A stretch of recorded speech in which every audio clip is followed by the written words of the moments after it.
Teacher's Bell. We're learning rings a bell.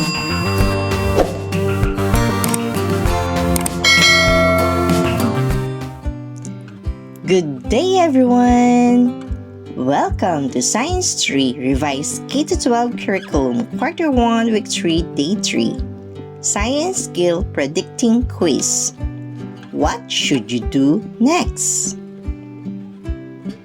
Predicting means using what you know to make a smart guess about what will happen next. Why predicting is important?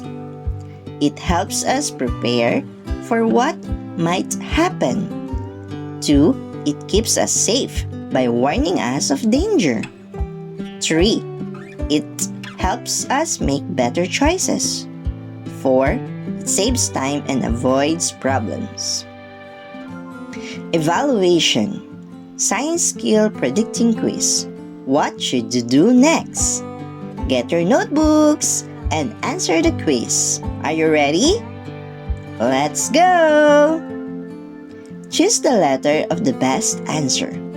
1. You see dark clouds in the sky. What should you do? A. Go swimming. You'll enjoy the weather. B. Bring an umbrella. You'll stay dry if it rains. C. Water the plants. They need more water. D. Wear sunglasses. It will be sunny.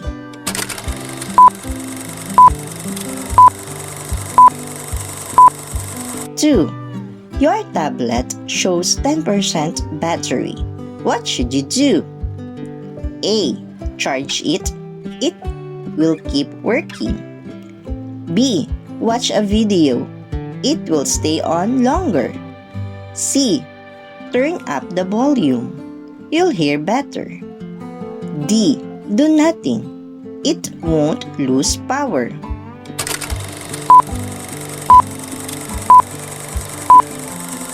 Three. There's heavy traffic ahead. What should you do? A. Stay in bed. You'll skip the traffic.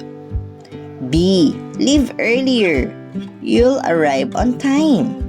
C. Walk slowly. You'll enjoy the trip. D. Wait at home. The road will clear instantly.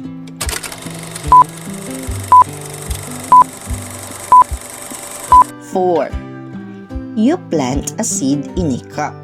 What should you do? A. Keep it in a dark closet. It will grow faster.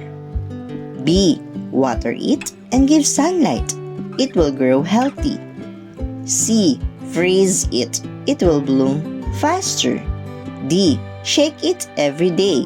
It will grow stronger.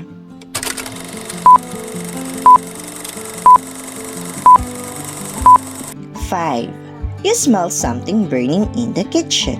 What should you do? A. Check the stove. You might stop a fire. B. Keep watching TV. It will go away. C. Ignore it. The smell will stop. D. Add more food. It will cook better.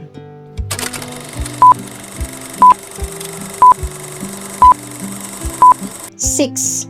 You see lightning outside your window during a storm. What should you do? A. Use the computer. It might get damaged. B. Stay away the window and unplug devices. You'll stay safe. C. Turn on more lights. It might be unsafe. D. Play near the window. You could get hurt.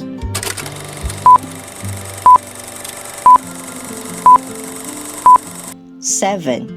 Your friend is running on a wet floor. What do you think might happen? And what should you do? A. Watch and laugh. They might slip. B. Say nothing. They could get hurt. C. Warn them to slow down. They'll stay safe. D. Run with them. You both might fall.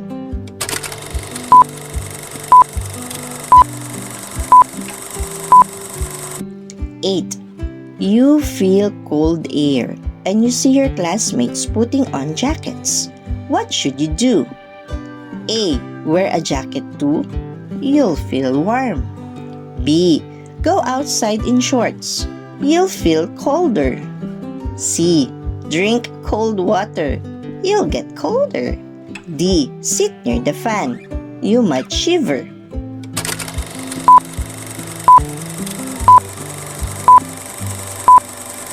Nine.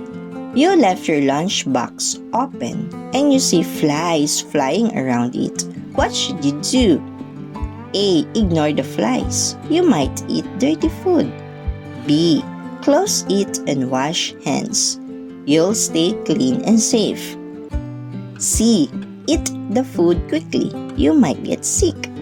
D. Wave your hands wildly. The flies might come back.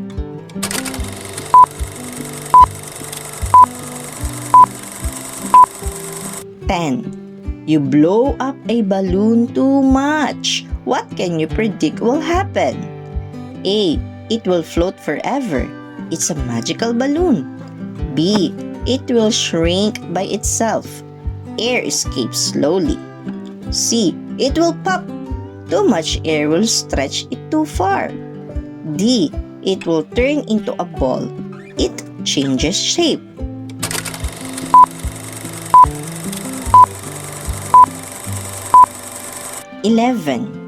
You see smoke coming from the kitchen.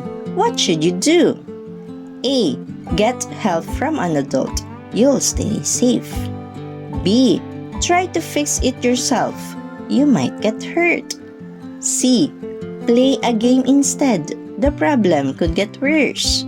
D. Wait and see. It might become dangerous.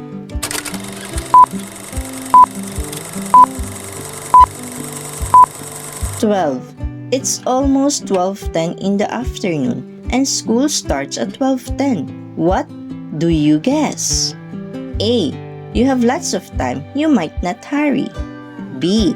You might be late. You should get ready fast. C. School is closed. You won't go to class. D. You can take a nap. You'll miss school.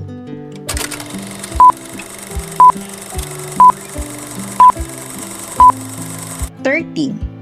You see ants crawling around a piece of candy on the floor. What should you do? A. Leave the candy. More ants will come. B. Eat the candy. You might get sick. C. Step on the ants. It won't stop from coming. D. Pick up the candy and throw it away. The ants will go away.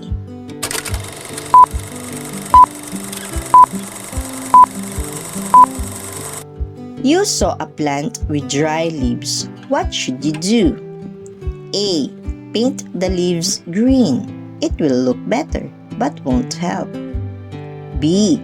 Give it water and sunlight. It might grow healthy again. C. Cut all the leaves off. The plant might not survive. D. Put it in the closet. It will get weaker in the dark.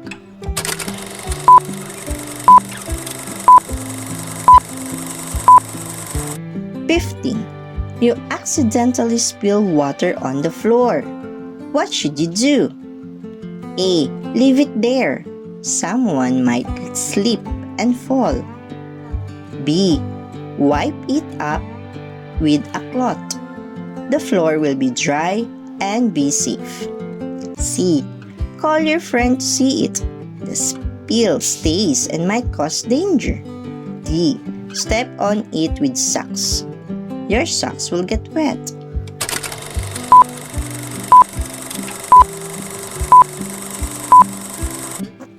Yes, let's go to the evaluation answers. Are you ready to see the answers? Yes. Okay.